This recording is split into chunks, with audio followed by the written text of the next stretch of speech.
I'm actually new to Costa Mesa Playhouse. Jason Holland, who is a mutual friend and colleague of Costa Mesa Playhouse and is with Segerstrom Center for the Arts, directs for Costa Mesa Playhouse, and he had reached out to me asking if I was interested in directing Real Women Have Curves for Costa Mesa Playhouse. And I met with the board, and it seemed like a really good fit between myself and Costa Mesa Playhouse, and so here I am directing Real Women Have Curves by Josefina Lopez. Well, Josefina Lopez has really opened a lot of doors for women of color, Latina women. She is a Southern California resident, not originally from Southern California. She has a theater company in Boyle Heights called Casa 0101, and very much rooted into storytelling, making theater and the performing arts accessible to her community. And I myself, who am a founding artistic director for Breath of Fire Latina Theater Ensemble, can really appreciate that. We're located in the heart of Orange County, Santa Ana, in downtown Santa Ana, and our company, or at least my company, Breath of Fire Latina Theater Ensemble, was conceived in 2003, really again to create opportunities, storytelling for women of color, Latina women specifically, but we don't necessarily work in a vacuum. I have over 20 plus years of experience in theater. I'm a professional director, playwright, and actor, and producer, and also a teaching artist. I've again, have been with Breath of Fire since 2003. I work with a lot of other theater companies. I teach all over Orange County, again, making theater accessible to our community.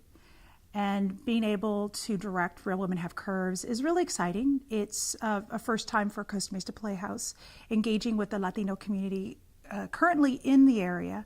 And that's one of the things that I look to, is engaging with community that's using plays that are reflective of the community. Because I work in education, it's really important to me to create opportunities to work with youth who are in the area, inviting students.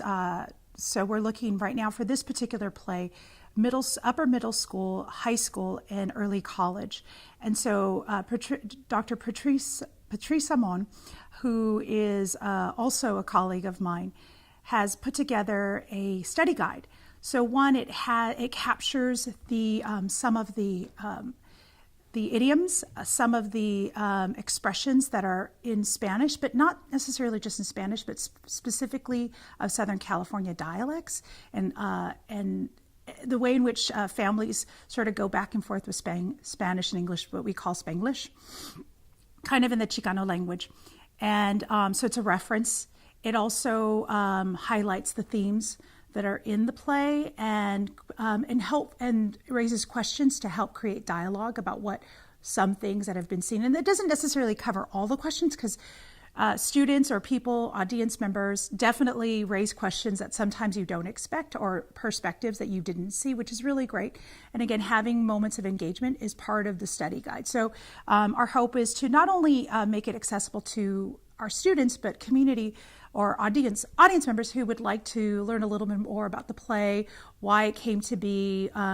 Josefina wrote this play based on her own experience working in a maquilador under her sister and family and friends, and definitely created a sense of compassion and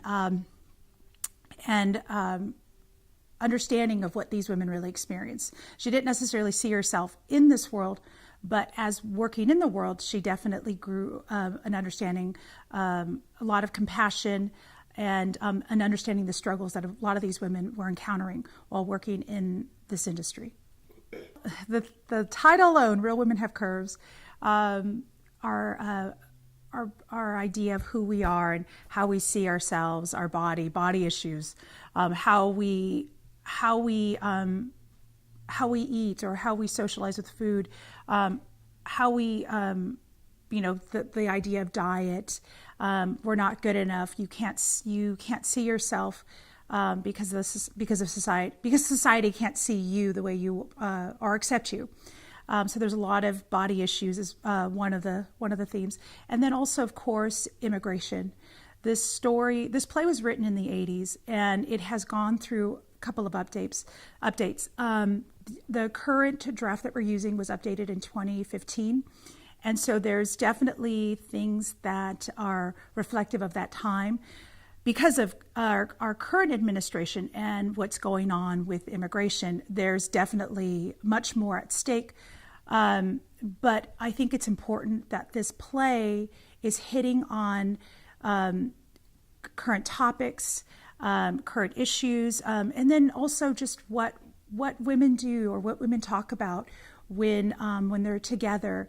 Not only about our appearance, our weight, our diet, and the fact that they're dealing with immigration issues, but also just the things that naturally happen between women in working together.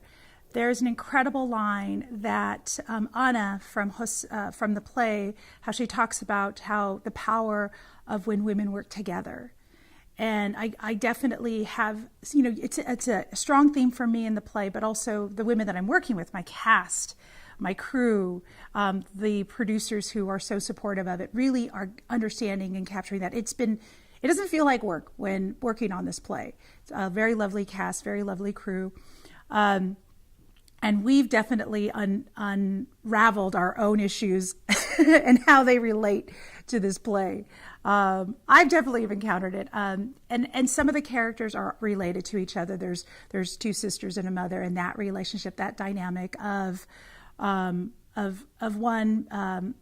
when working with your siblings and also working with your mother, and how interesting that can be as well.